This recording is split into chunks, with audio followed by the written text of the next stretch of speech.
నమస్తే. My dear friends. అతి ముఖ్యమైనది ఇంట్లో బీపీ, షుగర్ లేని పేషెంట్లు ఎవరు లేరు మై డియర్ ఫ్రెండ్స్ ఇప్పుడు. ఇప్పుడు జీర్ణక్రియ ఎప్పుడైతే సరిగ్గా లేకుండా పోయిందో ఆటోమేటిక్‌గా మనకి ఎన్ని ప్రాబ్లమ్స్ అనేది దీంట్లో వచ్చేస్తా ఉంటాయి. బీపీ మెయిన్ గుండె జబ్బులకు రావడానికి మెయిన్ కారణం అవుతుంది. ఆ బీపీని బ్యాలెన్స్ చేయాలంటే ఏ విధంగా చేయాలి అనేది చెప్తే, మన దగ్గర ఉన్న ప్రొడక్ట్‌లన్నీ కూడా ఆయుర్వేదం కాదు. సైవేదిక్ ప్రొడక్ట్స్. అంటే సైన్సు, ఆయుర్వేదం మిక్స్ అయింది. ఒక ఆయుర్వేదమే సరైన డాక్టర్ సజెషన్ ఇవ్వకపోతే దానికి సైడ్ ఎఫెక్ట్స్ వస్తాయని చెప్తారు. కానీ ఈ సైవేదిక్ ప్రొడక్ట్స్ ఏయి కూడా ఎలాంటి మనకి హాని చేయవు. ఎలాంటి ప్రొడక్ట్ వాడినా కూడా ఏమీ చెడు ప్రయోజనాలనేవి జరగవు.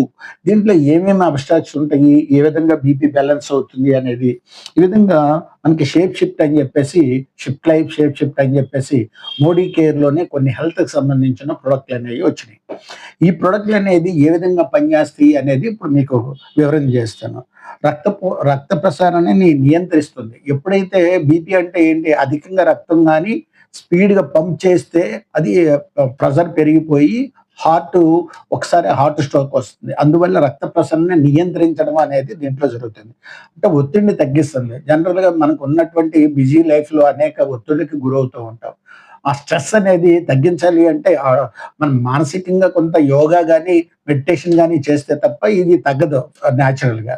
కానీ కొంత పర్సెంటేజ్ అనేది ఇది తగ్గించడానికి ఉపయోగపడుతుంది. అట్లాగే గుండె ఆరోగ్యం అనేది కొలెస్ట్రాల్ అనేది పెరిగిపోయి, రక్తనాళాలు మూసుకుపోవడం, ఈ అన్నిట్లి వల్ల అనారోగ్య సమస్యలన్నీ కారణం అవుతాయి కనుక, ఈ హార్ట్ హెల్త్ అనే దీన్ని బాగా చూస్తుంది. అలాగే ప్రసరణ అనేది నియంత్రిస్తుంది. అప్ అండ్ డౌన్ అవ్వకోకుండా కరెక్ట్ వేలో ఆ గుండె వేగం ఎక్కువగా ఉండకుండా గుండె ఎన్ని సార్లు కొట్టుకోవాలి, నిమిషానికి 72 సార్లు కొట్టుకోవాలి. ఏదైతే ఉందో అది కొట్టుకునేలాగా కరెక్ట్‌గా నియంత్రణ అనేది దీంట్లో చేస్తుంది. ఆ విధంగా దీంట్లో ఉపయోగపడుతుంది. దీంట్లో మై డియర్ ఫ్రెండ్స్ ఏమేమి ఉంటాయి?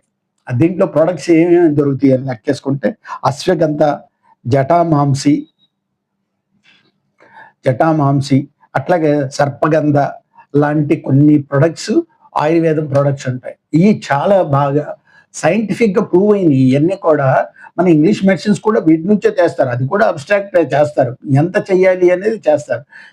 ఇంగ్లీష్ మెడిసిన్‌లో సైడ్ ఎఫెక్ట్స్ ఉంటాయి. ఆయుర్వేదం డైరెక్ట్‌గా వాడడం వల్ల కూడా కొంత ఎఫెక్ట్ ఉండేది దానికి ఇది తినాలి, ఇది తినకూడదు అనేది ఉంటది. కానీ దీంట్లో అలాంటిది ఏం నియంత్రణ ఉండదు.